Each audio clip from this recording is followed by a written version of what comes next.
Cek cek cek cek.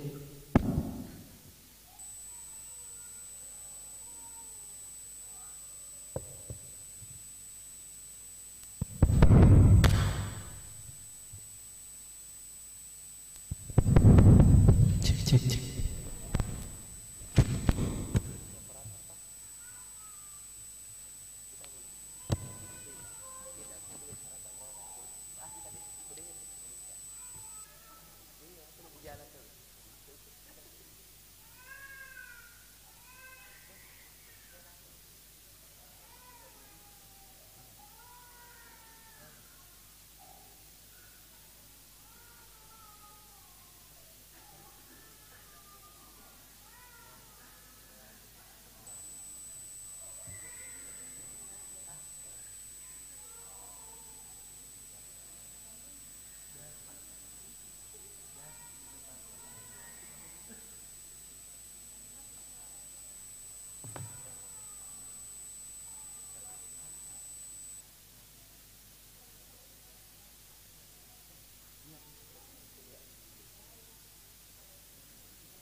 Cek 1 2. Cek 1 2. Cek 1 miliar, 2 miliar, 3 miliar.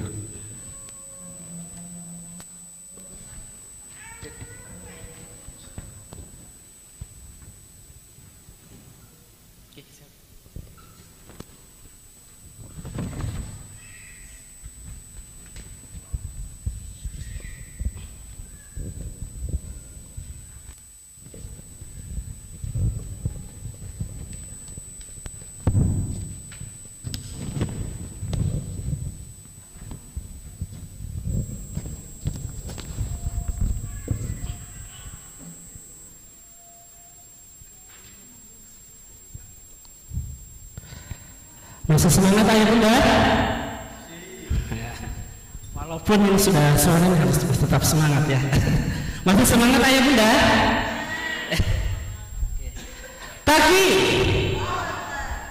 Alhamdulillah, saat ini kita sudah memasuki materi yang kelima ya, terkait menggali potensi naluri.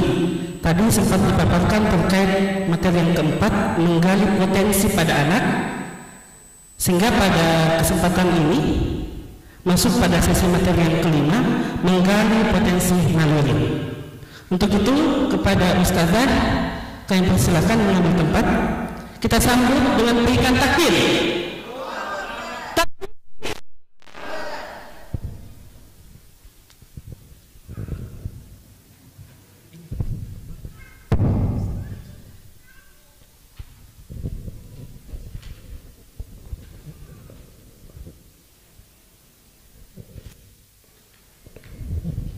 Baik, kita lanjutkan. Bismillahirrahmanirrahim. Assalamualaikum warahmatullahi wabarakatuh.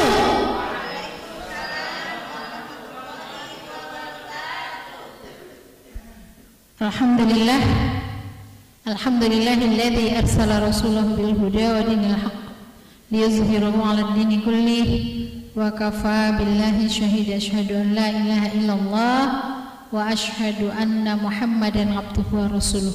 Rabbi shrah li sadri wa yassir li amri wahlul 'uqdatam min lisani yafqahu qawli. Amin. Ya, selanjutnya adalah menggali potensi naluri, ya. Tadi fisik, berarti kita lihat fungsi-fungsinya, ya. Nah, seperti yang saya contohkan di awal, ya, semua anggota tubuhnya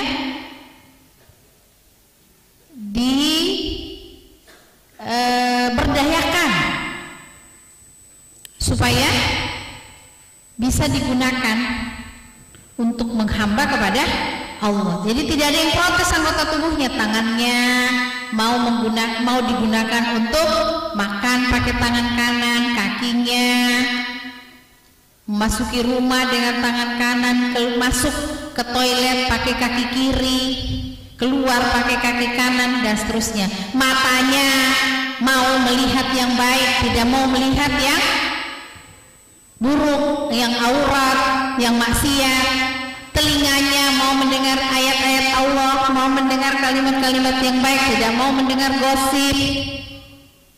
Nah, jadi ini potensi fisik yang dimanfaatkan untuk kebaikan, dimanfaatkan untuk amal soleh, dimanfaatkan untuk thalabul ilmi, dimanfaatkan untuk ibadah dan kebaikan-kebaikan semuanya.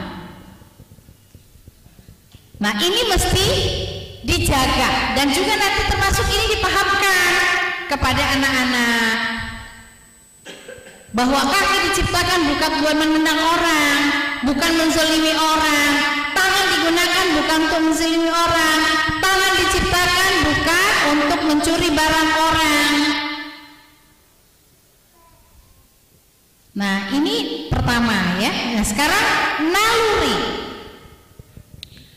Menggali potensi naluri. Ya. Potensi itu adalah kemampuan, ya. Nah,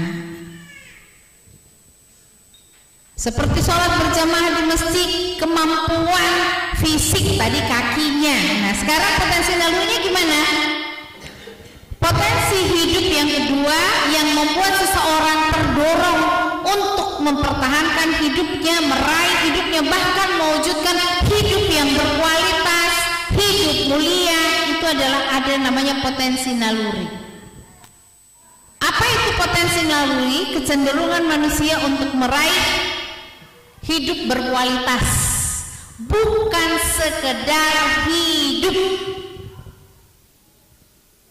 ya, bukan sekedar hidup, tapi hidupnya bahagia, hidupnya tenang, hidupnya sejahtera, hidupnya senang, hidupnya selamat, tidak celaka, hidupnya memiliki kebanggaan.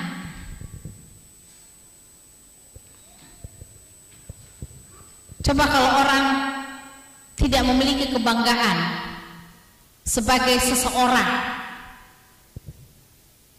dia merasa hidupnya tidak berarti, apa yang dia lakukan? Kalau seseorang merasa hidupnya tidak ada artinya, apa yang dia lakukan? Menghabisi hidupnya,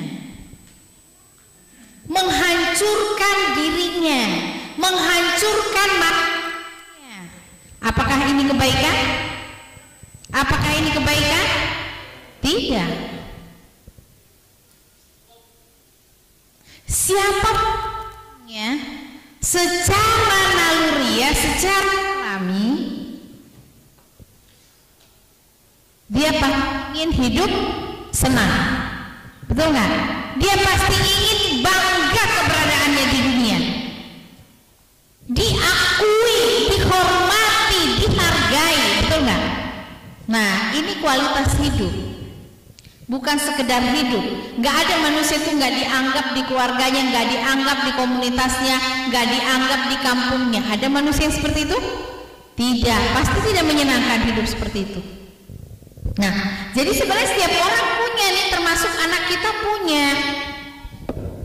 Tinggal bagaimana menempelkan suatu kebaikan itu dengan rasa bahagia, rasa bangga. Nah, kalau sekarang apa kira-kira yang dibanggakan oleh para remaja?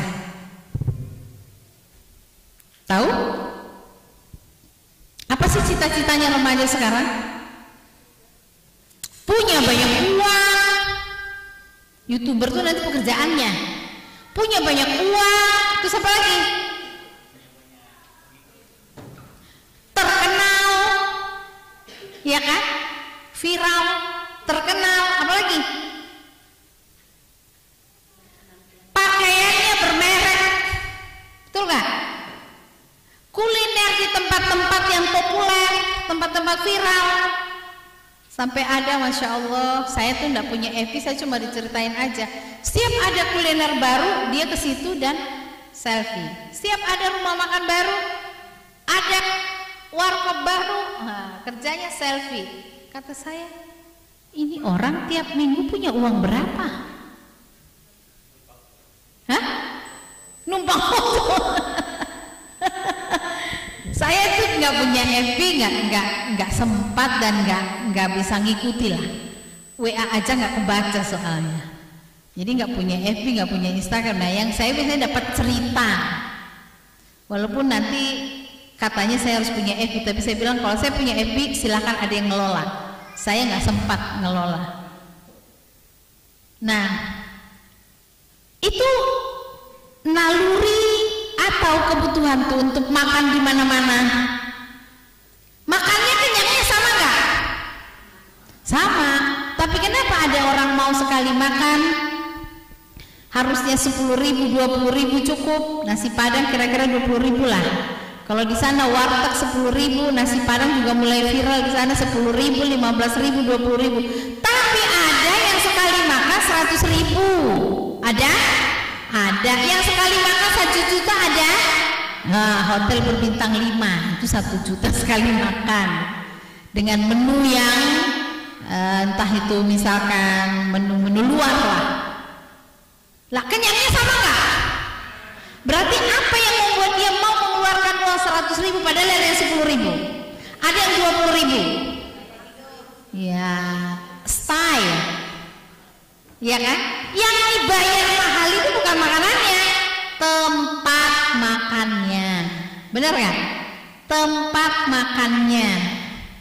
Nah, ketika orang bangga makan di suatu tempat sekalipun mengeluarkan uang banyak, itu namanya kebutuhan naluri, ingin dihargai atau dianggap orang, dia bangga lah, bangga. Oh, saya bisa makan di sini, bangga. Saya tuh sampai pernah bertanya sama anak-anak SMA waktu itu, lagi Ramadan.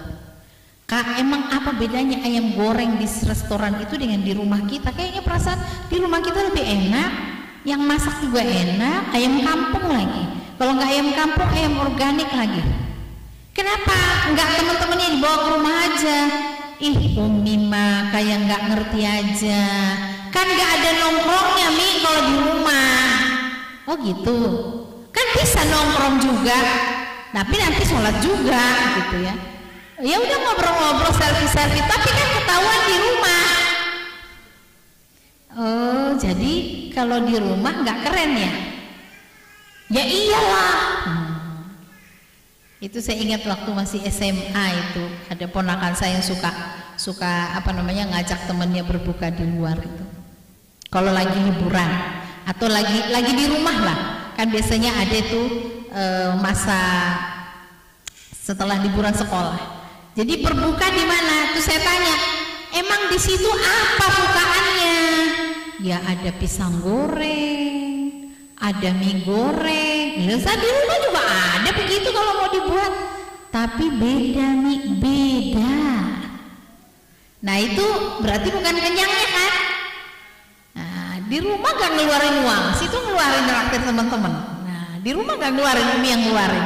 Tapi ternyata tetap katanya beda.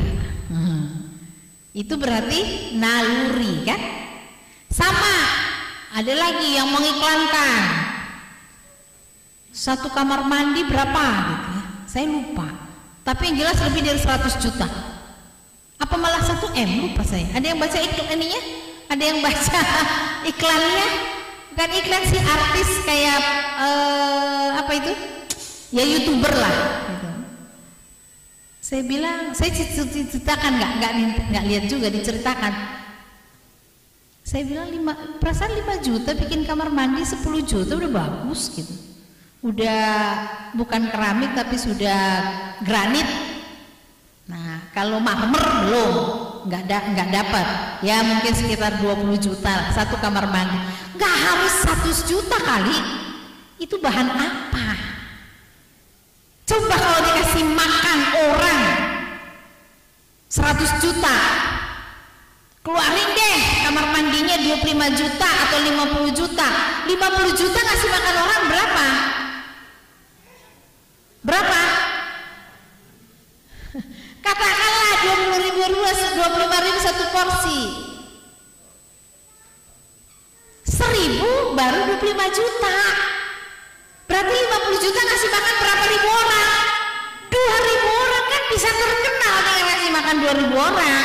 Kenapa nggak milih itu? Kenapa milih kamar mandi? Nilainya sampai 50 juta, 100 juta. Apalagi MM-an. Masya Allah. Jadi kadang-kadang cara orang memviralkan diri itu kayak nggak mikir gitu. Nggak dapat pahala, malah ria. Iya kan? Coba kalau dia ngasih makan 2.000 orang sepekan, awas aja 2.000 orang, dia setiap Jumat ngasih makan orang 500 di kampung yang miskin. Selama 6 bulan saja dia ngasih makan, nggak usah viral-viralan. Kira-kira viral nggak? Viral. Ada kebaikan di situ, dan dia tidak perlu memviralkan dirinya, viral dengan sendirinya. Siapapun yang berbuat kebaikan di masyarakat, di keluarganya, dia akan viral dengan sendirinya. Betul nggak? Dan ada dapat bangga itu? Ada. Dan yang paling penting adalah dia tidak ria, tapi tetap populer. Dia tidak juga bermaksiat. Dia memberikan banyak pahala, disukai banyak orang, karena dia memberikan kebaikan pada banyak orang. Nah, artinya tidak salah manusia itu pengen bangga, tidak salah, memang itu naluri adanya, naluriah adanya, alami adanya. Tidak ada manusia yang mau dihina, semua orang manusia pengen dimuliakan. Tidak ada yang mau dihinakan, bukan manusia kalau dia mau dihinakan.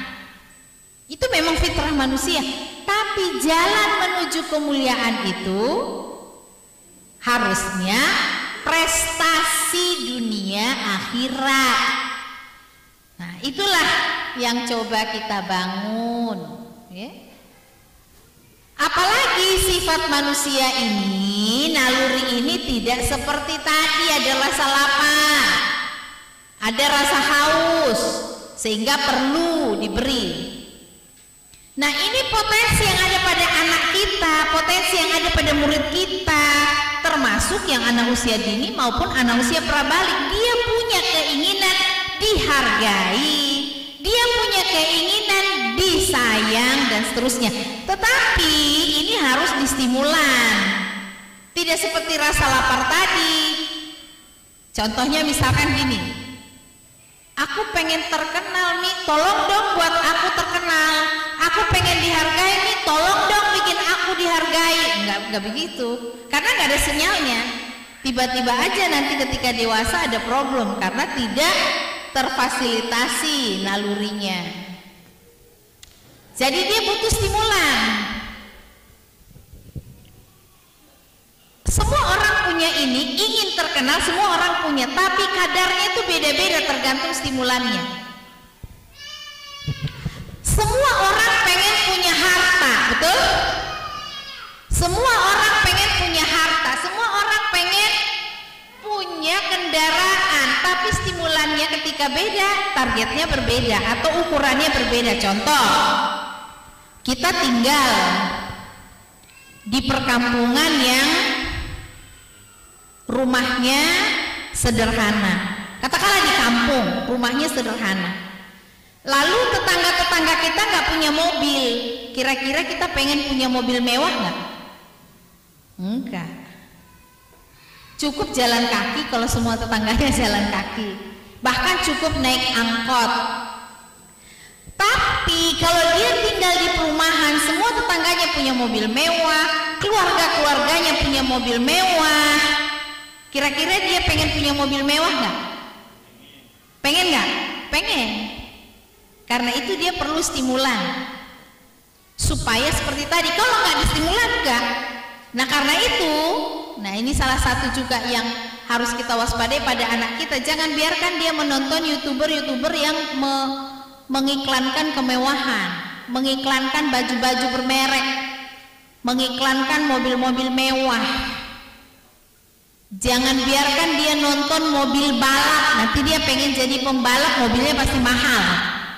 Emang bisa Avanza jadi pembalap? Enggak, dia mesti sport ya? Demikian juga ya seperti mobil-mobil legend itu kan game ya. Nah itu akan ada obsesinya. Sama seperti kalau anak-anak perempuan itu nonton, nggak tahu masih ada Barbie-Barbian nggak? Ya ada Barbie, ada strawberry, ada apa lagi tuh. Nah dia nanti akan meniru lifestyle itu. Jadi jangan dianggap oh ini nggak apa-apa, itu lifestyle. Yang akhwat biasanya korbannya lifestyle. Nah, jangan biarkan anak-anak nonton sinetron yang pasangan-pasangan. Dia nanti akan menginginkan seperti itu. Karena di situ ada stimulan, ya. Nah, potensi naluri ini ada 3. Ada nau, ada bako, ada tadayun. Kecenderungan disayang dan menyayangi, kecenderungan memiliki keturunan. Itu nau. Ada pada setiap orang, ada pada setiap anak, ada pada diri kita. Nah, kalau dia bayi baru lahir, maka dia kecenderungannya adalah disayang, diurusi. Tapi nanti begitu dia besar, kalau dia sudah pengalaman disayang, diri ayah diurusi, ya, peluk cium, dia dengan kata-kata yang ahsan, dihargainya, jadi disayangnya dengan cara seperti itu, bukan digalaki, bukan dimarah-marahi, maka nanti besarnya dia juga akan tergambar cara menyayangi orang seperti apa. Coba kalau misalkan anak itu tiap hari dimarah-marahi, dibully, dihina, lalu ketika dikasih pemikiran kita harus menyayangi orang tua, tapi backgroundnya dengan orang tua itu marah-marah, kira-kira tergambar nggak dia cara menyayangi orang tua? Dia tidak pernah merasakan bagaimana bahagianya disayang, dia sulit akan membahagiakan orang lain dengan menyayangi anaknya. Karena dia perlu stimulan. Beda dengan dia nggak usah diajari namanya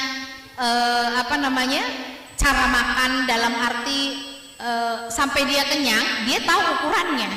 Asalkan dia tidak teralihkan pada poin lain seperti main game misalnya. Makanya tidak bagus kalau untuk fisik itu misalkan makan sambil nonton TV, makan sambil main game, makan sambil jalan-jalan, karena nanti dia tidak merasakan kecukupannya sampai mana. Tahu-tahu habis banyak. Nah orang tua, alhamdulillah kalau makan sampai jalan-jalan habisnya banyak. Tapi anaknya kan akhirnya tidak mengerti kenyang atau tidak kenyang, repot juga. Nanti akan ketergantungan pada siapa yang nguapin. Kalau nggak disuapin, dia nggak makan. Kalau disuapin, dia baru makan. Akhirnya pola hidupnya, kebiasaan hidupnya, ketika saatnya dia harus makan sendiri dan tahu kenyang, akhirnya tidak terjadi. Orang tua juga yang repot, orang tua juga yang bermasalah. Nah, itu no. Jadi sekalipun anak ini kalau dia tidak nyaman dia nangis, kan banyak tadi bayi-bayi ya. Kalau dia haus dia nangis, ya baru begitu cara komunikasi dia. Dia harus dipenuhi kenyangnya, Dia juga butuh nyaman, dia nggak mau kepanasan, dia nggak mau kedinginan, dia nggak mau suasana yang hiruk pikuk. Tapi komunikasinya nangis, bayi saja punya, apalagi yang prabalik, demikian juga yang dewasa. Nah karena itu yang prabalik itu juga butuh disayang, bukan dimarah-marahi, bukan dipukul, bukan dihina, bukan dibully. Itu menderita siapapun. Tidak ada satu manusia pun yang senang hidup dalam tekanan. Ada? Jangankan anak-anak, orang yang sudah menikah saja, yang sudah dewasa, tidak ada yang suka hidup dalam tekanan. Ada yang suka hidup dalam tekanan? Seperti hidup dalam sangkar burung. Ya, saya ada salah satu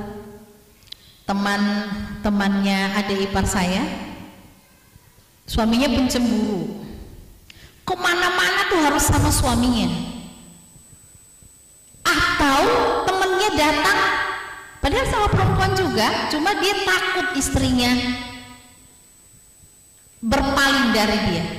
Itu nggak enak banget tuh, kayak di sangkar emas, burung dalam sangkar emas. Sampai akhirnya nelpon, ya adik ipar saya bersahabat dengannya, itu bisa nelpon 1 jam. Kata saya, nelpon siapa kok lama banget? Saya hellonya sampai 1 jam. Terus saya diceritakan, oh berarti orang tuh butuh, walaupun semua diberikan oleh suami, ya dia butuh silaturahmi ke saudaranya, dia butuh sahabat tempat dia curhat, karena namanya manusia itu tidak ada yang tidak punya salah, tidak ada yang tidak punya kelemahan. Jadi semua manusia ingin senang, bahagia, tenang. Anak-anak pun demikian. Coba aja tanya setelah dimarahi, nak suka dimarahi nggak? Kira-kira jawabannya apa?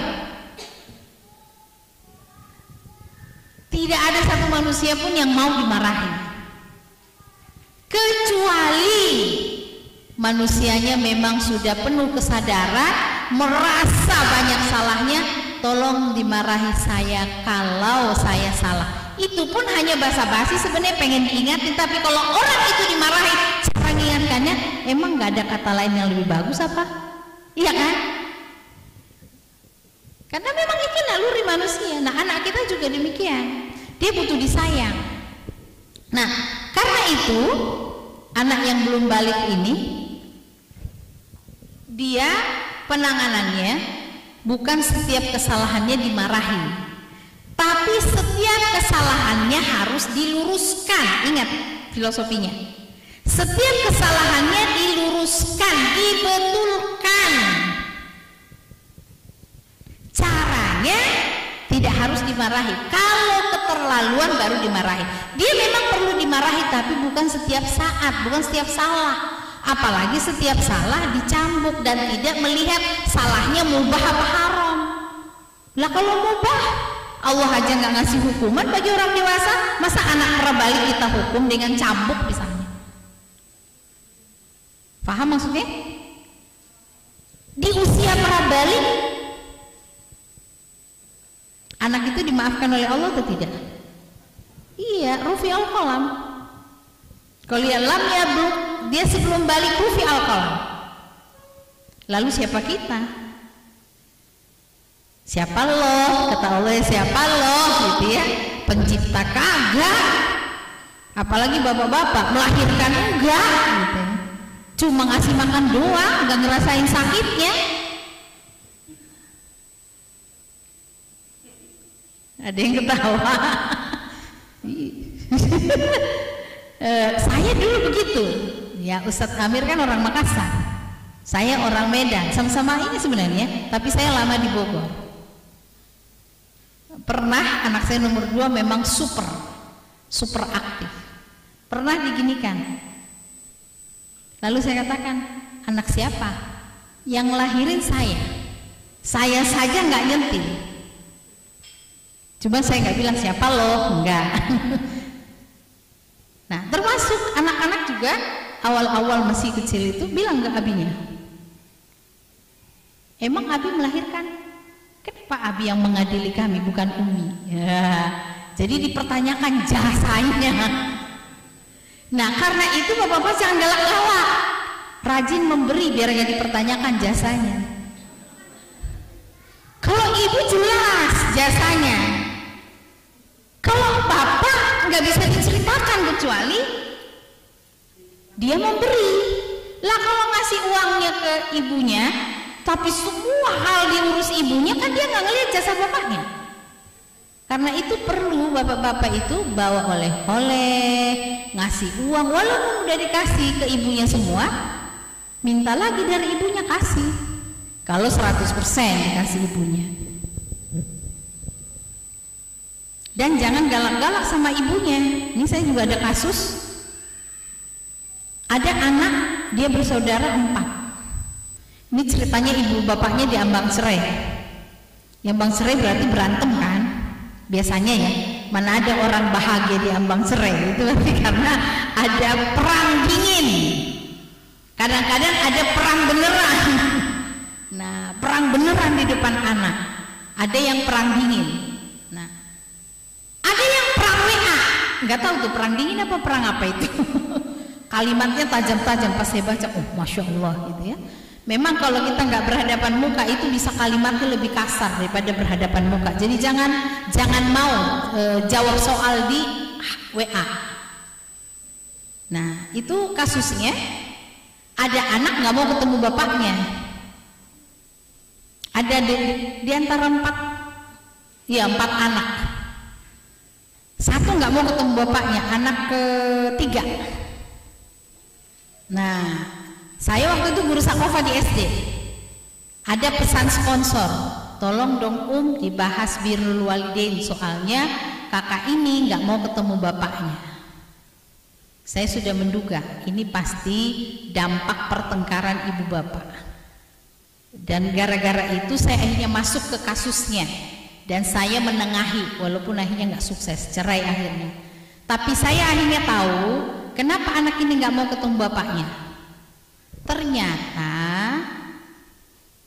ibunya dengan bapaknya itu berantem lewat WA dan dibaca oleh si anak.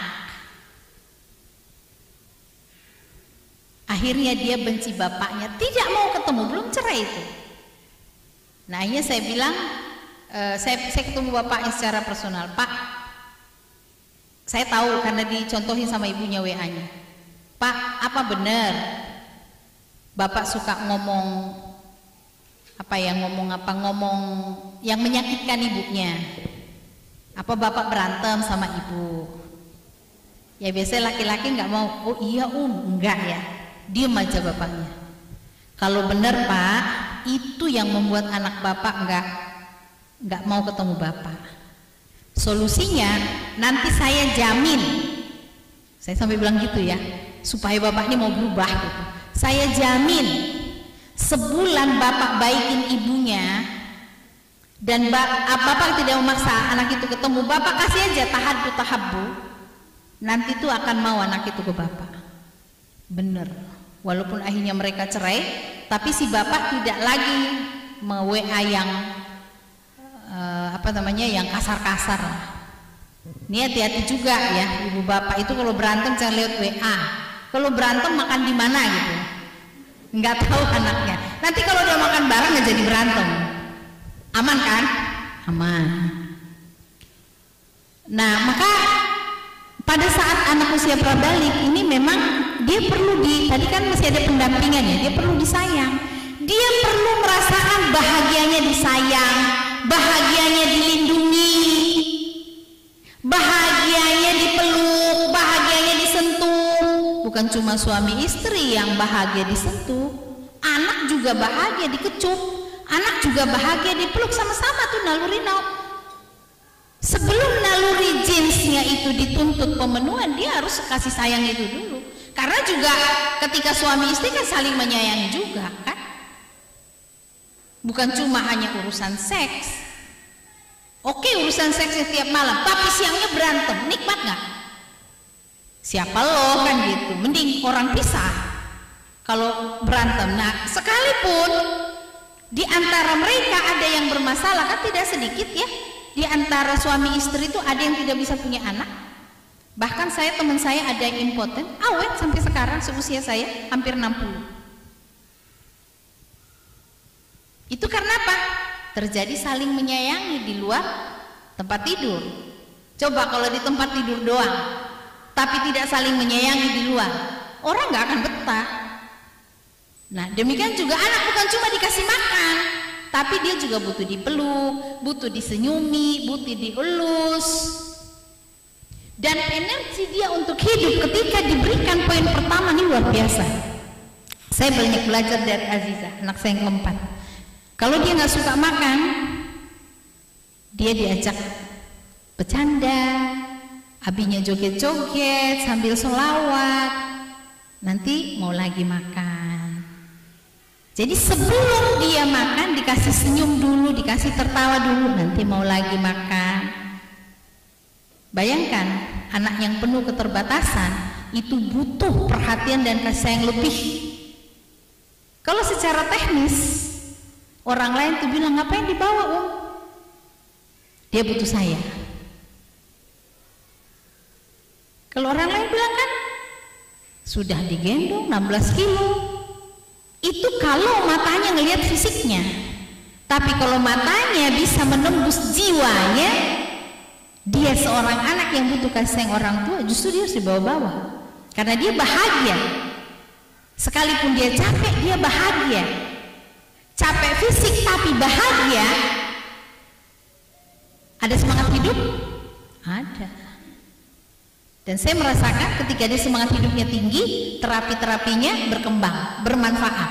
Karena itu saya mencari terapi bukan sekedar ahli terapi, tapi yang sayang dia, yang tidak ngomel-ngomel kalau tidak ada perkembangan, yang juga mendoakan dia. Dan terakhir terapinya tidak mau dibayar dan menargetkan sendiri berapa kali, dan muridnya Ustadz itu ternyata perkembangannya luar biasa.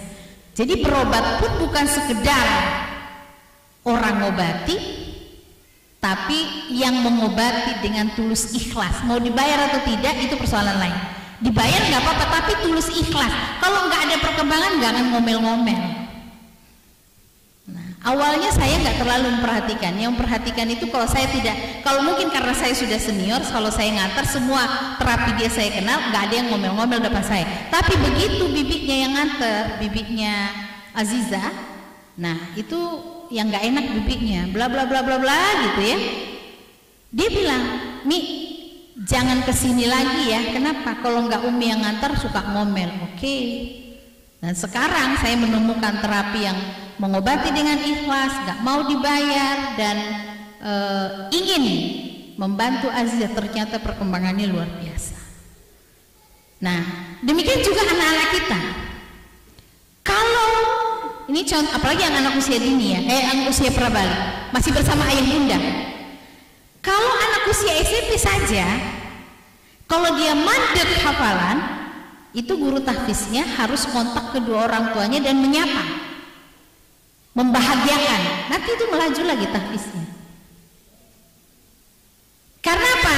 Naluri nau ini membangun semangat hidup, energi hidup, energi kebahagiaan. Maka kalau bahagia semua jadi ringan, yang berat jadi ringan. Ini kalau orang dewasa kan biasanya bisa membedakan. Nah, anak kecil juga butuh itu. Yang apalagi ini prabalik, mau persiapan balik, dia perlu itu. Karena itu perhatian, kasih sayang ini menjadi sesuatu yang wajib diberikan oleh orang tua. Bahkan bahaya kalau tidak cukup, karena dia nggak akan ngomong, Bunda, aku kurang kasih sayang, nggak akan ngomong. Ada yang split kepribadian karena kurang diperhatikan, ada yang stres. Saya punya contoh nggak jauh dari di Bogor lah gitu ya.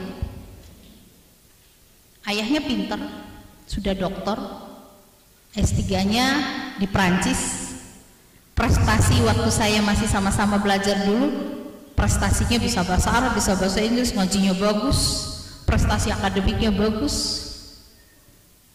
Tapi mungkin anak pertamanya ini perempuan, mungkin karena ada tekanan berprestasi, dan anak kita kan nggak sama. Itu di usia kelas 3 SMA stres. Kalau sudah stres gimana? Masih bisa dipacu prestasinya? Dia mau sekolah aja udah syukur. Apalagi masih kambuh, sekarang kuliah. Tapi ya kalau kambuh nggak bisa kuliah. Kalau udah sehat, karena orang yang sudah kena stres itu nggak bisa sembuh total itu. Ada sedikit pemicu, kecewa, dia stres. Dan yang dia kejar kalau dia stres, ibunya dikejar dengan pisau. Sehingga ibunya tuh takut kalau dia kambuh. Yang berani itu malah tetangganya. Saya awalnya punya analisa, ini kayaknya faktornya kalau begitu tuh, karena saya juga waktu masih kuliah pernah menangani orang-orang stres, baik yang mahasiswa maupun yang anak-anak SMA. Ketika menjelang lulus dulu banyak waktu, jadi saya ngaji di mana-mana, ngisi pengajian lah, banyak les-les gitu, nah, sehingga pernah pengalaman. Akhirnya ketika saya analisa, wah ini kayaknya kedua orang tuanya yang problem. Tapi saya nggak ada jalan. Nah, hanya orang yang sering diminta bantuan terapisnya itu saya ajak ngomong. Apa sih sebenarnya, coba gali Mbak, apa sih yang diinginkan oleh si Putri ini? Karena udah kuliah sekarang. Cuma sederhana, yang bunda ustazah. Saya itu Mbak, dia bilang ke terapisnya, yang saya inginkan tuh nggak banyak kok. Saya cuma pengen Umi Abi ngajak saya jalan-jalan makan bareng. Jangan sibuk terus mereka. Sederhana nggak? Sederhana nggak? Modalnya besar? Tidak, cuma meluangkan waktu bersama. Nah ini kebersamaan. Dan saya juga pernah diungkapkan anak saya nomor 2 yang sekarang di Mesir, waktu dia SMP kan udah boarding, SMA udah boarding. Tapi dia mencari solusi sendiri karena dua-duanya sibuk di pendidikan. Kalau ngajar, kalau nggak liburan nggak bisa ditinggal. Nah dia solusinya begini, setiap SD outing kan pasti saya sama abinya bareng. Kalau SMP kadang saya ikut, abinya enggak. Kalau SMA kadang abinya ikut, saya enggak. Di SD bareng, dia amati sendiri. Kalau di SD, karena saya selalu diminta mendampingi outing anak SD, dia katakan, Mi, aku pokoknya kalau outing SD aku ikut. Kenapa Bang, kan sudah ada outing SMP waktu di SMP. Kalau outing SMP Umi ikut, Abi nggak ikut. Kalau outing SD Umi sama Abi ikut. Nah ada di antara anak tuh yang seperti itu. Seperti yang tadi saya ceritakan, ternyata dia ingin Umi Abinya bareng jalan-jalan dengan dia makan di luar. Nah kalau anak saya ngomong tadi, karena memang saya pikir ya udah outing kok, keluarga juga outing, tapi memang seringkali nggak bareng, karena yang penting anak-anak, pikiran saya kan begitu, yang penting anak-anak sudah terfasilitasi. Nah sehingga ternyata ada di antara anak tertentu yang memang pengennya bareng ibu bapaknya. Kalau pergi tuh bareng, kalau makan di luar bareng, kalau silaturahmi bareng, bukan sekedar dianya, tapi nah saya dari 3 anak tuh 1 nuntut seperti itu. Tapi kalau yang 2 enggak, yang penting pergi. Boleh sama Abi saja dan boleh sama Umi saja. Tapi ada yang harus sama Abi dan Umi. Ini charger energi. Jadi nanti ini termasuk yang harus diperhatikan kalau kita mendidik anak usia prabalik. Bagaimana posisinya di hadapan orang tua? Bagaimana orang tua memperlakukan? Nah kalau kita sebagai orang tua, bagaimana kita mengevaluasi? Sesibuk-sibuk apapun kebersamaan itu diperlukan oleh anak. Jangankan anak, kebersamaan itu diperlukan oleh pasangan. Betul nggak? Ini juga saya punya teman. Singkat ceritanya, dia pernah punya suaminya punya gaji 100 juta per bulan. Gede nggak? Gede nggak? Gede. Buat Indonesia itu gede. Kalau di luar nggak gede. Tapi kalau buat rupiah itu besar. Tapi bahagia nggak dia? Ternyata dia anaknya kesepian. Kenapa? Bapaknya super sibuk. Karena 100 juta itu ternyata sibuk banget. Banget. Jangankan 100 juta. Adik saya aja mau berhenti gajinya baru berapa ya? 18 juta apa 24 juta gitu. Itu aja udah usianya masih muda udah sakit-sakitan, capek. Apalagi kalau yang berbagai kota, kesini tinggal keluarga kan, nggak tidur bersama keluarga. Apalagi yang 100 juta. Malah milih akhirnya rezekinya masing-masing, milih menikah dengan yang hafiz Quran, yang kerjanya cuma guru ngaji, dan akhirnya buka pesantren. Padahal tadinya, wah rumahnya udah nggak tahu mana lah, ya, apalagi kayak flat gitu dah. Tapi belum tentu, karena ini tadi kebersamaan, ya, kebersamaan. Baik itu suami istri butuh maupun anak dengan orang tua. Nah ini charger energi hidup, energi berprestasi, energi menghafal Quran, energi thalabul ilmi, energi berkarya. Itu charger. Dan itu yang pertama chargernya. Baru nanti yang bako sama tadayun. Semua itu charger. Nanti yang ketiga chargernya yang tadayun itu harus dibarengi dengan berpikir. Yang insya Allah kita akan bahas besok. Ya, karena waktunya sudah habis, sampai di sini saya singgung besok yang bako sama yang tadayun itu karena kaitannya dengan akal. Kalau bako sebenarnya menghargai saja, memuliakan.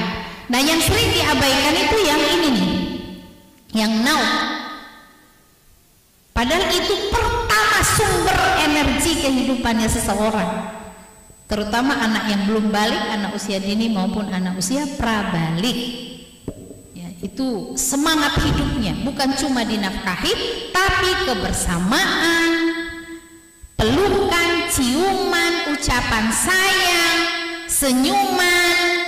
Siapa sih yang mau begitu Umi Abinya datang, udah mandi belum? Sampai ada pernah ibu tuh bilang, saya dibalas, Abi aja belum mandi, nyuruh-nyuruh mandi. Kan kita pasti nggak pengen anak kita begitu ya. Lagian belum naruh tas, udah mandi belum? Udah sholat belum? Tadi makan apa? Nah harusnya nggak gitu, senyumin dulu, peluk cium dulu. Terserahlah tadi mereka mau sholat atau apa. Tapi kalaupun mereka nggak sholat, yang salah siapa? Mereka apa kita? Ya orang tua, kenapa nggak didampingi? Karena itu berterima kasihlah kalau mereka mau mandiri. Karena itu tanggung jawab kita, meringankan tugas kita. Jadi mindsetnya itu jangan mereka jadi objek. Mereka itu subjek kehidupan kita, karena masa depan mereka adalah masa depan kita. Al-afu minkum, wassalamualaikum warahmatullahi wabarakatuh. Masya Allah. Kan jawab diskusi. Siap. Takbir. Allahu Akbar. Takbir. Allahu Akbar.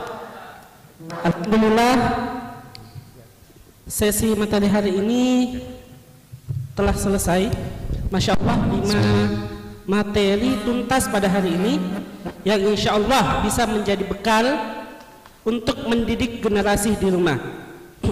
Namun sebelum masuk pada sesi diskusi, kembali mengingatkan kepada ayah bunda yang belum mengisi dan mengumpulkan kuesionernya, bisa segera dikumpulkan ke panitia. Untuk sesi selanjutnya kita masuk pada sesi diskusi. Bagi ayah bunda yang ingin bertanya atau ingin memberikan kesan dan pesan pada sesi hari ini, dipersilahkan. Untuk sesi pertama kami beri kesempatan 1 untuk bunda dan 1 untuk ayah. Ayah jawab dan sekaligus jika ingin kesan dan pesan juga dipersilahkan.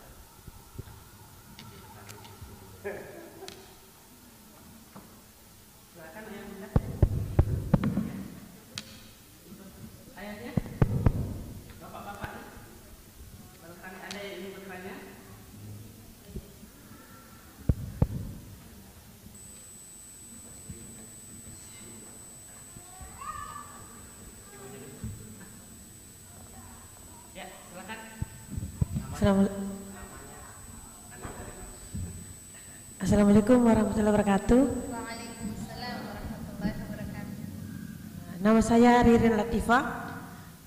Saya ingin bertanya kepada Ustazah Ummu Khair, tips menghadapi anak yang mengalami tantrum. Oke, Assalamualaikum warahmatullahi wabarakatuh. Usia kelas 1 SD dan 3 tahun. Terima kasih. Dua-duanya tantrum. Sebenarnya begini, tantrum itu adiknya tidak, tapi latah. Dia mencontoh kakaknya, karena kakaknya biasa begitu, adiknya juga biasa ngikut. Iya, terima kasih. Laki-laki dua-duanya? Perempuan dua-dua. Iya.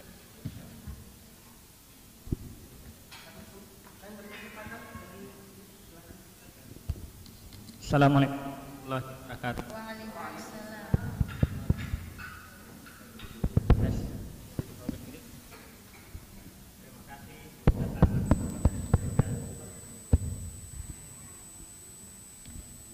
Pertanyaan saya, apakah ada pelatihan tilawah dan public speaking di Sekolah Tahfiz Plus Khairul Ummah Pusat? Yang pertama, yang kedua, bagaimana caranya mengatasi anak-anak yang super aktif? Cara membimbing yang terbaik. Usia berapa ini? Usia 2 sampai 4 tahun. Terima kasih.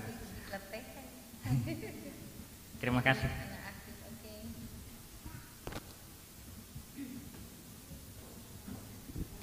Baik, untuk sesi pertama kita cukupkan 2 penanggap dulu. Ya. Kami persilakan kepada Ustazah. Yang pertama, tips anak yang mengalami tantrum. Tantrumnya dia sampai menyiksa fisiknya nggak? Atau fisik orang lain? Karena tantrum ini gini, mungkin bisa jadi belum tantrum, cuma seringkali kadang orang tua bilang tantrum, karena ini bobotnya nanti beda. Anak tantrum itu marahnya berlebihan sampai dia menyakiti dirinya atau orang lain. Contoh, ada anak tantrum, kalau dia marah, menangis, berteriak-teriak, berguling-guling, dia nggak mau tahu ada mobil atau tidak di jalanan misalkan. Atau dia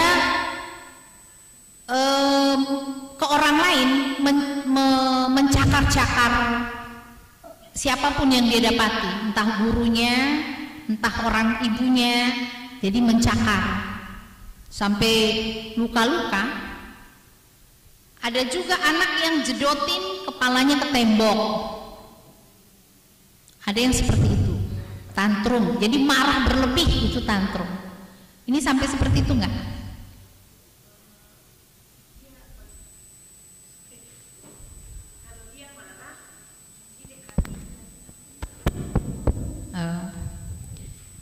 Berarti tidak sampai menyakiti dirinya, nggak sampai jedotin kepalanya ke tembok, itu ya, enggak ya.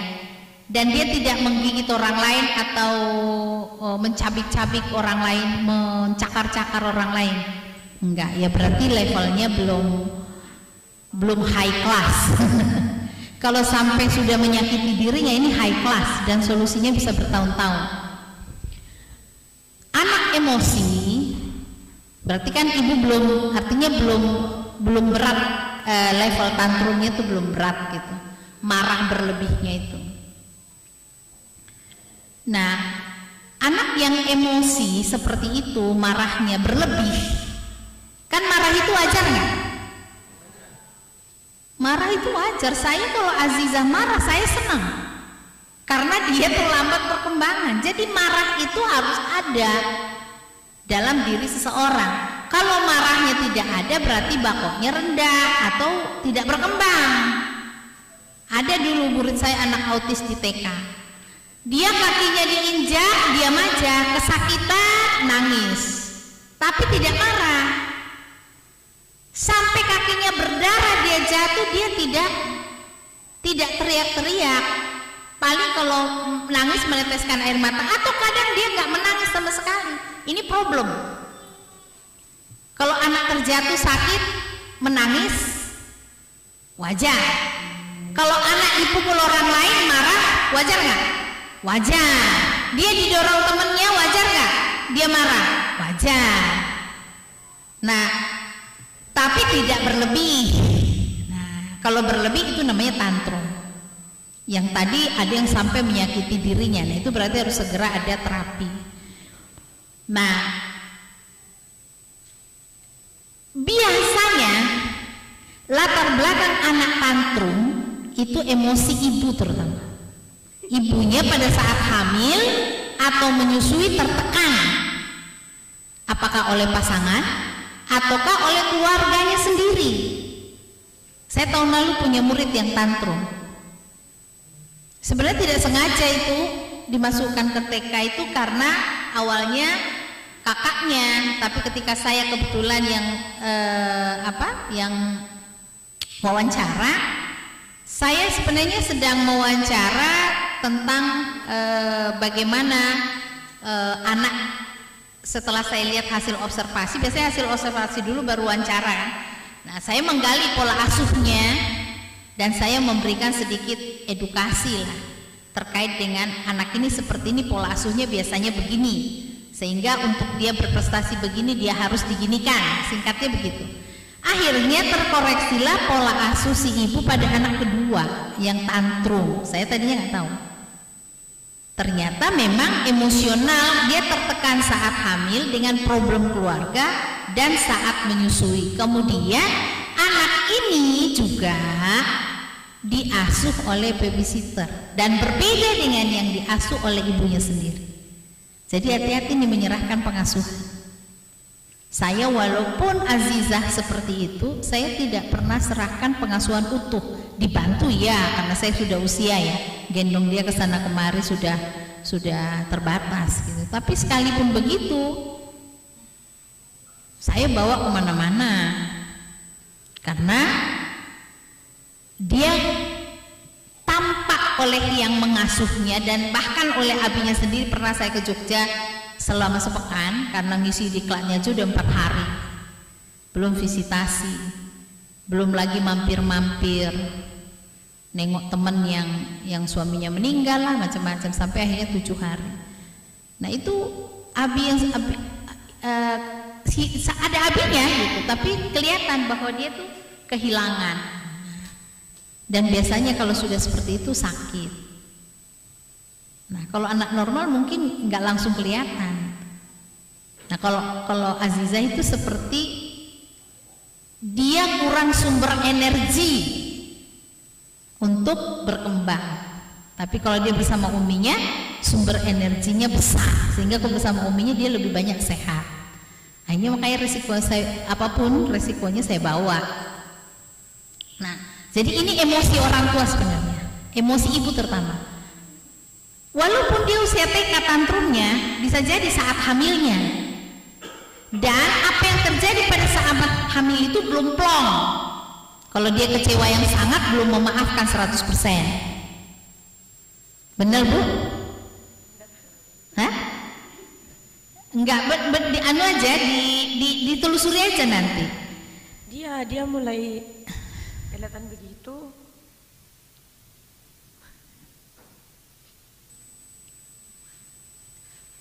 Nggak apa-apa kalau nggak bisa ceritakan, nggak apa-apa. Tapi apa yang mengganjal saat mungkin ibu pernah tertekan saat hamil, ibu pernah tertekan saat menyusui, entah itu kecewa, ibu maafkan semuanya. Nanti insya Allah sembuh. Ibu maafkan semuanya, ibu istighfar kalau memang ada kesalahan, ibu istighfar kepada Allah. Kalau ada kesalahan bapaknya ya berarti disampaikan kepada bapaknya agar istighfar juga kepada Allah gitu. Nanti insya Allah itu berubah. Dan anak seperti ini butuh perhatian besar, lebih dari anak rata-rata. Jadi kalau dia salah jangan dimarahi, diajari baik-baik.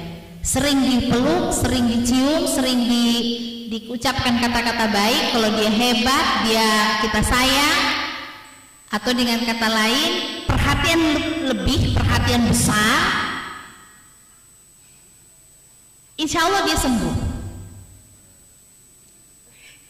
Itu obatnya itu. Sebenarnya obatnya ini dari orang tua, bukan tips macam-macam. Itu anu aja, tambahan saja gitu. Ya, silakan kalau ibu mau mengungkapkan sesuatu. Dia mulai begitu umur 45 tahun sampai sekarang. 45 tahun. Dulu tidak? Enggak. Ada perlakuan dari mungkin dibully sama saudara atau tetangga? Ada berpisah dengan ayahnya?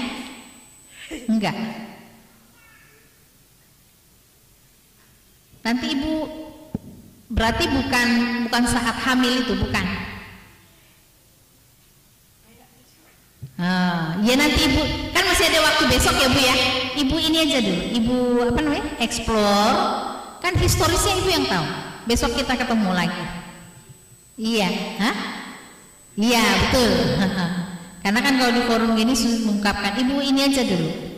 Nanti insya Allah saya bisa ketemu. Karena saya menangani beberapa kasus tantrum. Itu berubah ketika ibunya tenang, ibunya optimis, ibunya memaafkan segala kesalahan di masa lalu terhadap orang lain, nah, termasuk kalau kesalahan di diri kita bertekad untuk. Nah, kadang-kadang tantrum itu karena relasi suami istrinya dingin, bisa. Ibunya kecewa banget tapi nggak diomongin sama suaminya, bisa juga. Jadi yang anak-anaknya tantrum itu rata-rata pada umumnya dari sekian kasus yang saya tangani itu sumbernya ada pada ibu bapaknya. Jadi solusinya bukan terapi kemana-mana, tapi solusinya ibu bapaknya dulu. Nanti baru tambahan terapi itu tambahan. Jadi makanya penting banget tuh yang naluri naum itu ya. Itu sumber energi pertama dia, lingkungan hidup dia pertama. Itu pemberi kesan hidup optimis, bahagia di situ. Pemberi modal, itu modal pertama. Makanya saya katakan seperti itu. Ya, silakan nanti ibu list. Insya Allah besok kita bisa ketemu lagi. Karena saya minta di list dari mulai kehamilan, penyusuan, bisa ketemu. Yang kedua, pelatihan tilawah public speaking. Ada sih Pak, tapi belum rutin ya. Kalau tilawah ada. Kan kita ada metode Ummi, ada Matan Jazari gitu. Nah, kalau di sekolah sudah pasti ada. Kalau di SD itu metode Ummi, di SMP itu mulai SD juga kalau dia sudah apa namanya? Munakosah, nanti dia masuk Matan Jazari. Matan Jazari itu akan diperbaiki makhorijul huruf, sifatul huruf. Dan ada teorinya, ada matannya. SMP juga begitu, SMA ditambah tidak munakosah. Kalau di SMA dia siap jadi guru tahsin, jadi dia sertifikasi. Nah, nanti kalau dia sudah lulus tashih, berarti dia sertifikasi. Dalam masa menunggu sertifikasi dia bisa di. Nah, kalau tilawah dalam konteks apa tadi?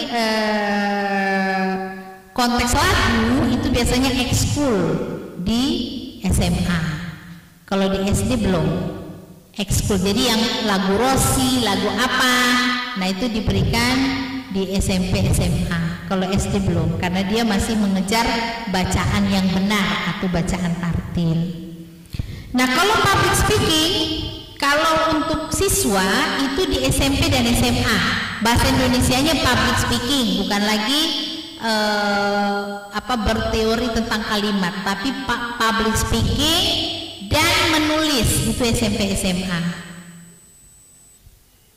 Untuk guru juga lagi diharuskan bahwa semua guru khairul ummah harus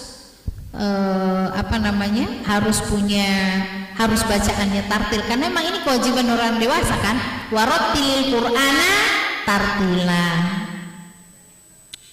Kemudian public speaking juga di khairul ummah nanti bentuknya tuh kayak pelatihan untuk guru, baru untuk guru, untuk orang tua belum. Jadi public speaking ini memang penting buat guru dan orang tua. Kalau di khairul ummah yang resminya itu ada diklat 2 dan workshop bahasa digabung 5 hari. Di situ akan terperbaiki bahasa guru maupun bahasa orang tua. Tapi memang 5 hari sekaligus. Sebab apa? Ternyata bahasa kita terperbaiki dan mudah diperbaiki kalau sistematika berpikir kita sudah terperbaiki. Kalau kita bisa mengendalikan pikiran kita tuh husnuzon terus, insya Allah akan keluar lisan kalimat-kalimat yang bagus. Tapi kalau pikiran kita negatif tinggi, maka sulit keluar kalimat-kalimat yang bagus. Resepnya itu, tipsnya itu. Nah nanti insya Allah, sekalipun ya public speaking itu latihan skillnya, tapi insya Allah kita bisa memperbaiki sendiri juga. Dengan cara apa? Menata pikiran kita agar kita husnuzon atau berpikiran positif terus, kemudian melatih mengeluarkan kalimat. Jadi sebelum bicara berpikir dulu. Maka sebelum marah anak, bayangkan dulu anakku masa depanku, dijamin gak jadi marah. Kalau bayangan kita buruk terhadap anak kita, wah itu bisa ngomel-ngomel. Tapi kalau kita senakal-nakalnya anak kita, dia dimaafkan oleh Allah. Kalaupun Allah cabut umurnya sekarang, dia ahlul jannah, saya belum tentu bisa. Maka saya harus menyayangi dia supaya kalau dia masuk surga, dia panggil saya. Mau dipanggil anaknya kan? Kita tidak tahu usia anak kita berapa. Kita udah terlanjur usianya puluhan tahun dan mungkin noda hitamnya banyak. Anak kita tuh ahlul jannah, tidak layak memberikan bahasa ahlun nar. Orang tua itu banyak yang kejam, anaknya diperlakukan sebagai ahlun nar. Padahal anak kita tuh ahlul jannah. Kalau Allah panggil dia sebelum balik, dia jadi penghuni surga. Kalau kita nggak sayang dia, nanti nggak dipanggil kitanya. Sama dengan guru. Anak kita yang usia prabalik itu ahlul jannah. Jangan marah-marahi, yang dimarah-marahi itu ahlun nar. Kalau kita gurunya, siapa tahu kita kurang amal, lalu karena anak kita berkesan banget dengan kita, mengajari dia kebaikan, semoga dia panggil kita, dia cari gurunya. Allah saja memaafkan, apa alasan kita memarah-marahi anak? Marah boleh, tapi bukan mau marah-marahi. Bisa beda ya? Sering dimarahi, kenapa sering? Yang harus sering itu diajari, bukan dimarah-marahi. Coba balikin ke kita. Nih kalau anak ini nggak bener, menurut kita, kata sudah cukup belum kita mengisi benaknya yang membuat dia rajin sholat, atau lebih banyak benaknya diisi oleh game misalkan, atau diisi oleh kalimat-kalimat yang bukan mengajak kepada Allah. Kita evaluasi langsung diri kita. Kalau ternyata pengajarannya masih kurang, saya yakin dia mau jadi anak soleh, saya yakin dia pasti menerima kebenaran, hatinya masih bersih, hatinya masih putih, pikirannya masih jernih, berarti saya yang kurang mengajarkan. Nanti akan terdorong kita mengajar. Kalau kita fokus mengajarkan, insya Allah marahnya itu minim. Bukan berarti kita tidak pernah marah, iyalah. Namanya bakok, punya bakok, kita marah. Kalau nggak marah malah masalah kan? Itu. Pastilah manusia itu ada kecewa, tapi jangan setiap ada kesalahan marah. Justru kalau anak usia prabalik, setiap ada kesalahan luruskan, doakan, yakinkan diri kita bahwa dia suatu saat akan tiba waktunya menjadi benar, dan saya berkontribusi ketika dia jadi benar, maka saya akan mendapatkan bekal menjadi penghuni surga. Insya Allah nggak jadi marah-marah itu. Jadi banyak edukasinya. Kalau kita banyak edukasi, marahnya berkurang. Dan kita pasti dicari oleh murid kita. Kalau dia punya masalah, dia cari kita, karena dia pengen nasihat kita. Tapi kalau murid kita menghindar dari kita, ya berarti dia belum nyaman dengan kita. Maka ilmunya juga kemungkinan belum dia nikmati. Nah, anak-anak SD itu sebenarnya gampang menikmati gurunya, ya. Karena anak SD itu tidak melihat gurunya pinter, tidak melihat orang tuanya pinter, tapi apa yang dia lihat? Gurunya baik, orang tuanya baik, ilmunya dia terima. Dia menyukai ilmu itu bukan karena pinter, dia menyukai ilmu itu karena gurunya baik. Betul atau tidak? Iya. begitu ya. Jadilah guru yang baik, jadilah guru yang bijak, jadilah orang tua yang bijak. Bagaimana cara membimbing anak usia aktif 2-4 tahun? Bersyukurlah anaknya aktif, Pak. Kalau tidak aktif ya autis nanti. Cuma lihat, anak yang aktif ini bisa berkonsentrasi nggak? Bisa fokus nggak? Bisa ditatap nggak matanya? Berarti normal. Tapi kalau anak itu, misalkan saya pernah ada yang konsultasi ke rumah itu, ketika dia by phone dia tidak bisa menjelaskan, saya suruh bawa anaknya. Saya suruh anaknya begini, hitungan 2 dia udah bergerak, matanya juga nggak bisa begini. Kalau ditanya, dia bergerak berdasarkan matanya. Nah, maka anak-anak yang aktif, fungsikan telinganya, intensifkan fungsi telinganya, banyak mendengar. Nah, itu makanya menghafal Al-Quran itu akan mengendalikan anak-anak yang aktif. Anak-anak yang tak aktif nggak usah disuruh diam, tapi terkendali. Anak-anak yang aktif itu berpotensi di skill kalau tergarap, tulisannya nanti jadi rapi, kemudian stylenya rapi, nyusun bajunya rapi, kamarnya rapi. Tapi ingat, tergarap awalnya dia ngeberantakin dulu. Kalau anak yang anteng, nggak ngeberantakin, nggak juga merapikan, itu namanya pasif. Berarti inisiatifnya kurang.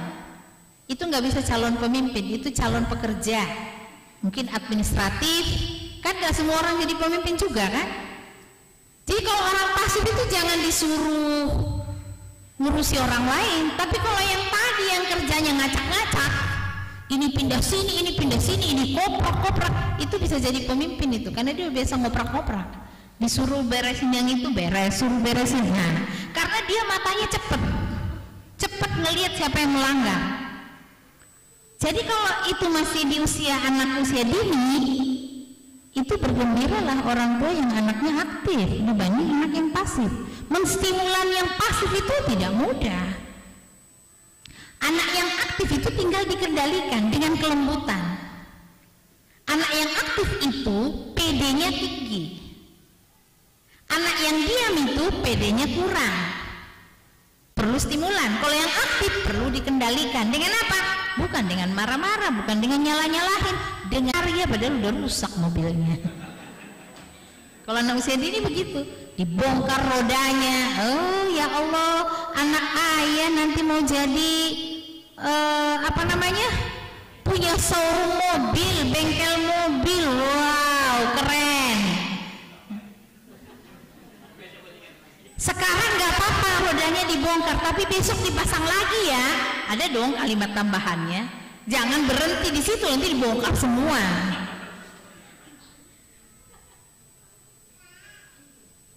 Saya 2 anak laki-laki. Yang kedua ini sama-sama kinestetik. Sampai teman saya bilang gini, ini sih yang nikah orang Medan sama orang Makassar, anaknya jadi kayak gini gitu. Sudah sering berantem, naik jendela, naik pohon. Tapi ternyata yang banyak merusak yang nomor 2. Yang nomor 2 itu ada korban TV, korban laptop, korban tip, korban apa lagi, pokoknya korban elektronik gitu.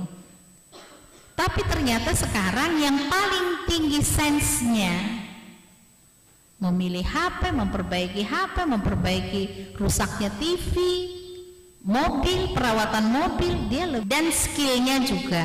Jadi memang bongkar dulu baru pasang. Nggak ada orang langsung terima pasang. Jadi kalau anak usia di terima bongkar, belum terima pasang. Nah, berarti kalau ada anak yang rajin bongkar, itu jangan dilarang, tapi dinaikkan bobotnya jadi masang lagi. Mau itu kiri kanannya pas atau tidak, itu urusan belakangan. Dan berikan mainan yang bisa bongkar pasang. Jangan kasih remote, rusak pasti. Nah, kalau saya dulu ya, tapi nggak beli yang jadi, dia ngerakit sendiri. Saya belikan lebih murah. Dia ngerakit sendiri aja udah butuh berapa jam daripada dia nonton TV. Saya kasih juga merakit pesawat yang dulu saya beli itu, tapi dulu online memang. dari triplek tapi produk Cina, bikin pesawat, bikin mobil, tapi triplek dia dirakit-rakit gitu, dia lempengan, udah ada potong-potongannya, karena lebih murah. Kalau yang buatan Jerman Lego itu kan mahal ya, jutaan, yang tergantung jumlah partikelnya juga sih. Kalau 2 tahun kan dia nggak bisa partikel-partikel kecil, partikelnya harus besar. Tapi kalau yang 4 tahun mulai, tapi ada ininya, ada kadarnya, jangan langsung. Kalau saya lihat seperti puzzle 2 dimensi itu ada yang kadang gambar apa itu, yang abstrak itu, dinosaurus. Harusnya dia kalau 2 tahun tuh yang kotak-kotak, rumah. Jangan hewan tuh agak rumit, dan potongannya juga bisa dihitung, harus besar-besar. Dan sebenarnya bikin puzzle itu kita bisa juga, kita beli kertasnya, kita warnai sendiri atau kita tempel-tempel, nanti tinggal ini dipotong 4, dipotong 5, dipotong berapa gitu, sampai kalau sudah 4 tahun mungkin 10, 15, 20 dia sudah bisa. Tapi itu tergantung juga ini ya, konsentrasi anaknya. Itu membantu banget, itu namanya mengkonstruksi bangunan, itu membantu untuk berkonsentrasi karena dia mendesain di situ. Mau itu bentuk ujungnya, pangkalnya kayak apa, pokoknya dia bilang ini rumah, ya terima aja, nanti lama-lama jadi rumah juga, karena di benaknya sudah ada konstruksi rumah, hanya dia belum bisa. Nanti lama-lama bisa, menggambar juga begitu gitu. Jadi anak-anak yang aktif itu kata kuncinya kasih pekerjaan, kasih berkarya. Jangan disuruh diam, kalau suruh diam tambah banyak merusak. Tapi disuruh berkarya, disuruh bergerak ya. Dikasih bola, dikasih apa gitu. Nah, dan memang ketika punya anak seperti ini ya rumahnya dikasih lapangan, siapin 1 kamar misalnya atau 1 ruangan, di situ mainannya sehingga dia tidak merambah kemana-mana. Saya dulu anak saya nomor 2 itu pagi-pagi kalau dia malam-malam itu bangun, dia nggak panggil uminya, dia ke dapur, dia bongkar rak piring. Pagi-pagi saya datang udah bongkar rak piringnya. Jadi dia cari sendiri, kreatif sendiri. Alhamdulillah tidak pernah berbahaya. Yang saya khawatirkan tuh kalau jatuh, kan ada kadang anak tuh naik rak piring terus jatuh ke dia gitu. Nah, disinilah perlunya memang kita sebelum tidur itu berdoa, mendoakan anak kita. Banyak mendoakan anak kita, karena sebenarnya hakikatnya kita nggak bisa melindungi mereka kita sendiri. Maka banyaklah bergantung kepada Allah, termasuk ngajari mereka, mendidik mereka. Kita tidak bisa sebenarnya. Karena itu banyaklah berterima kasih kepada guru, banyaklah bergantung kepada Allah, berdoa kepada Allah, mohon pertolongan kepada Allah. Karena memang untuk anak kita seperti output yang disampaikan tadi, itu tidak bisa hanya dengan uang, tapi dia butuh banyak tindakan, banyak proses. Semoga anak kita dimudahkan, dilancarkan, dan sukses menjadi manusia terbaik. Amin, amin ya rabbal alamin. Gitu ya Pak, terjawab ya. Mudah-mudahan nanti kalau ada diklat anak usia dini, ibunya ikut atau bapak sekalian ikut. Karena memang anak usia dini itu cara mendidiknya berbeda ya. Dia harus penuh dengan bermain, dan kreativitas bermain itu harus membuat dia belajar. Nah gitu. Tapi paling tidak ada gambaran lah bahwa anak yang aktif itu harus dikasih pekerjaan yang membuat dia belajar.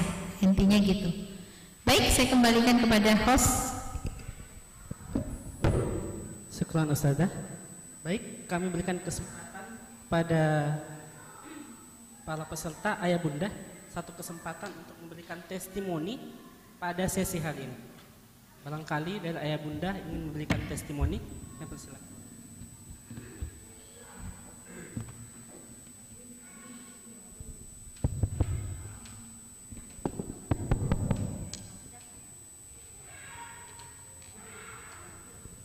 Terima kasih.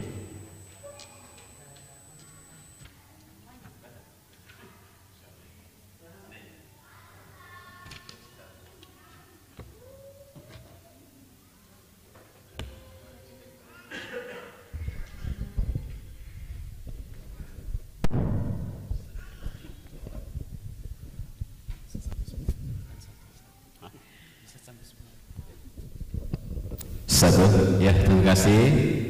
Assalamualaikum warahmatullahi wabarakatuh. Alhamdulillah. Perkenalkan, saya salah satu wali murid di SD Khairul Ummah. Anak saya usia 8 tahun ya, kelas 3 SD. Alhamdulillah hari ini kami ikut bersama dengan ibunya. Pertama saya ucapkan terima kasih, materinya luar biasa, sangat bagus, sangat edukatif, dan tentunya menjadi bahan kami mendidik juga anak di rumah. Dari tadi saya kadang-kadang menoleh ke istri saya, Bu, karena ketawa membayangkan terjadi di rumah apa yang saya sampaikan tadi ya.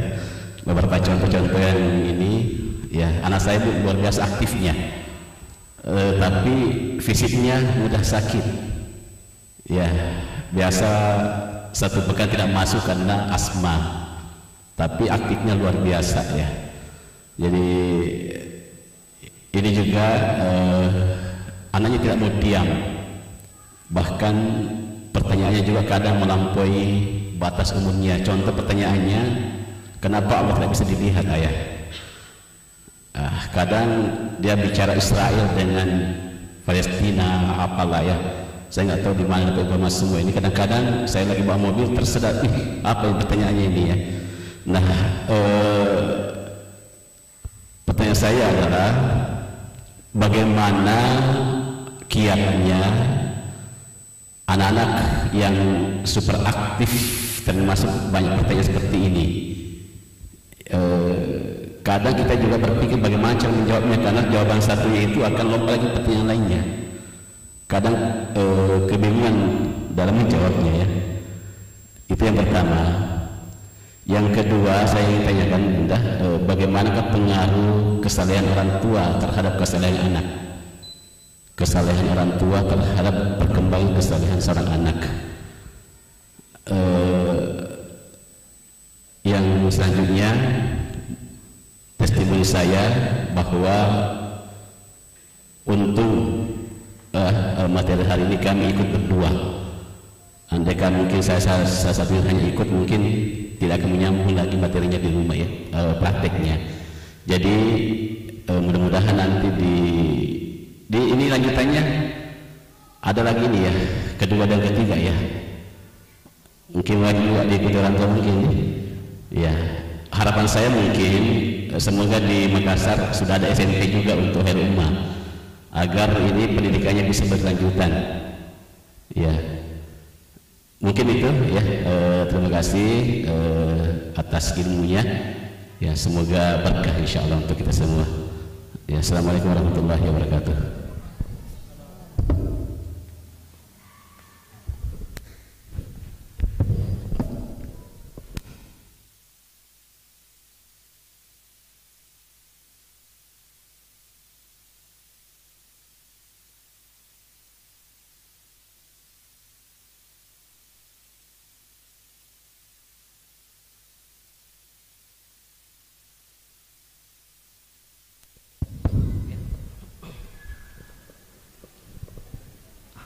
Alhamdulillah, syukran Ustadz atas pertanyaannya. Namun karena saat ini sudah masuk jam 5 ya, jam 5 lewat, jadi mohon maaf untuk pertanyaannya akan dijawab besok ya, insyaallah. Ya, insyaallah besok akan dilanjutkan materinya terkait potensi akal ya, Ustazah. Baik, sebelumnya mau tes semangat dulu dengan takbirnya dulu. Takbir. Masih semangat? Masih, tapi suaranya kecil. Masih semangat? Apa kabar para pendidik Khairul? Alhamdulillah, luar biasa, tetap semangat membangun mahkota. Allahu Akbar, Allahu Akbar, Allahu Akbar. Insyaallah istirahatnya memakai di rumah. Insyaallah besok masih ada sesi selanjutnya. Dan dimohon untuk bisa online karena materinya bagi semua yang insya Allah bisa memberikan maklumat kepada kita untuk mendidik generasi di rumah. Mungkin cukup pertemuan kita pada hari ini, dan kembali kami ingatkan untuk fun testnya kepada ayah bunda yang belum mengisi ataupun belum mengumpulkan, bisa dikumpulkan ke panitia. Kita tutup pertemuan kita pada hari ini dengan baca istighfar 3 kali, astagfirullah, astagfirullah, astagfirullah, dan membaca doa penutup majelis. Subhanallahumma bihamdik, asyhadu an la ilaha illa anta, astaghfiruka wa atubu ilaik. Wassalamualaikum warahmatullahi wabarakatuh.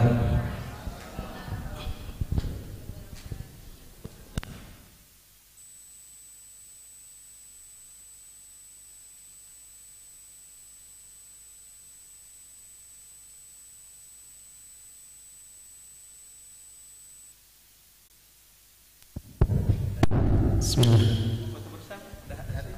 Besok jam. Jadi insya Allah besok kita